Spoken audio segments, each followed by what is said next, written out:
Pertanyaannya kami ulangi lagi bahwa apakah ada syarat atau ada rukhsah untuk boleh dalam keadaan meninggalkan sholat secara keseluruhan. Dan kemudian yang kedua apa, Pak? Ya, menunda-nunda waktu sholat. Nah, mungkin sebelumnya saya akan jawab yang kedua dulu, yaitu menunda-nunda waktu sholat. Yang telah kita bahas kemarin adalah di situ ada sholawat, yaitu melalaikan waktu sholat, itu adalah menunda-nunda. Maka di sini juga wailun lil musallin, celakalah bagi orang yang sholat. Maksudnya adalah sholatnya suka menunda-nunda.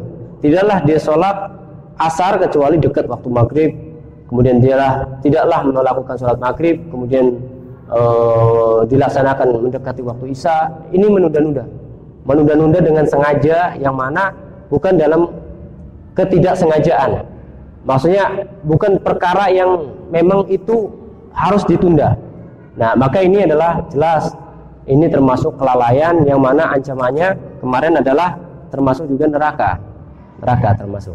Dan nanti yuhsyar dengan Fir'aun, dengan Haman, kemudian Ubay bin Ka'ab. Nah, maka ini menunda-nunda. Bagaimana, apakah ada rukhsah untuk meninggalkan sholat secara keseluruhan? Di dalam Islam tidak ada rukhsah meninggalkan sholat secara keseluruhan. Tetapi bagaimana dalam keadaan rukhsahnya itu bukan meninggalkan sholat secara keseluruhan. Contoh musafir dia boleh menjamak sholat misal maghrib dengan isya, duhur dengan asar. Nah, kemudian boleh mengqashar sholat yang tadinya 4 jadi 2 rakaat. Nah, ini boleh. Dan juga boleh takhfif. Contohnya adalah dalam riwayat Al-Bukhari, yang mana sholli qa'iman fa illam tastati fa qa'idan fa illam tastati fa ala janb. Salatlah sebisa mungkin dengan cara berdiri pertama. Kalau tidak bisa berdiri, maka salat dengan cara duduk. Kalau tidak bisa salat dengan cara duduk, maka salat secara berbaring. Kalau tidak bisa berbaring, misalnya berbaring nggak bisa baring sebelah kanan, maka berbaring terlentang. Nah, dan kalau nggak bisa apa-apa yang kita lakukan kecuali misalnya dalam perang saja. Dalam perang itu ada rukhsah, ada takhfif, ada sholat dalam keadaan perang. Jadi misalnya dalam perang dan masih berjaga-jaga, dia sholatnya satu shaf berjaga-jaga, tapi dalam satu sholat, tapi melihat jaga-jaga siap keadaan perang.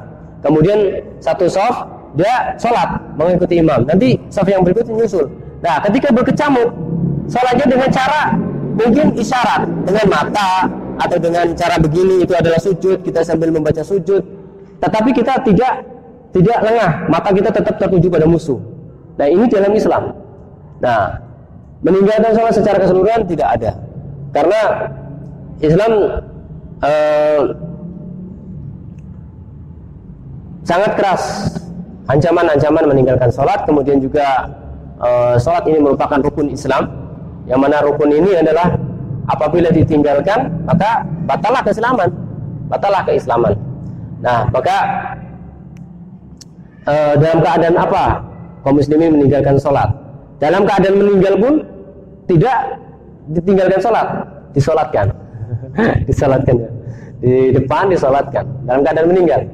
Nah, tapi sebelum meninggal kalau masih bisa sholat, dalam masih dia belum masih sadar, maka boleh maka sholat. Nah, mungkin inilah yang boleh meninggalkan sholat adalah orang gila, seperti itu ya. Orang gila sudah tidak akal, sudah la yukallaf, ghairu mukallaf. Kemudian yang sudah nggak sadar diri, misalnya sekarat, koma, yaitu sudah nggak wajib sholat, ghairu mukallaf. La yukallifullahu nafsan illa wus'aha, sudah nggak punya akal. Kemudian keadaan ya seperti itulah, contoh-contoh yang mau mati, yang nggak ada sadar sama sekali. Tapi kalau misal masih ingat, sadar, maka sholat. Atau keadaan yang sudah, ya pokoknya intinya adalah hilangnya akal. Mungkin itu saja. Kita tutup dengan satu pertanyaan. Semoga ini menambah ilmu kita, kemudian kita mengamalkan, dan semoga dengan sholat ini menambah keimanan dan juga akhlak semakin baik, terhadap orang tua semakin baik, terhadap tetangga semakin baik, terhadap sesama semakin baik. Kita cukupkan, kita tutup dengan doa kafaratul majlis. Subhanakallahumma wa bihamdika asyhadu an la ilaha illa anta astaghfiruka wa atubu ilaik. Ada salahnya itu dari saya pribadi, dari setan, dan benarnya dari Allah Subhanahu wa taala. Assalamualaikum warahmatullahi wabarakatuh.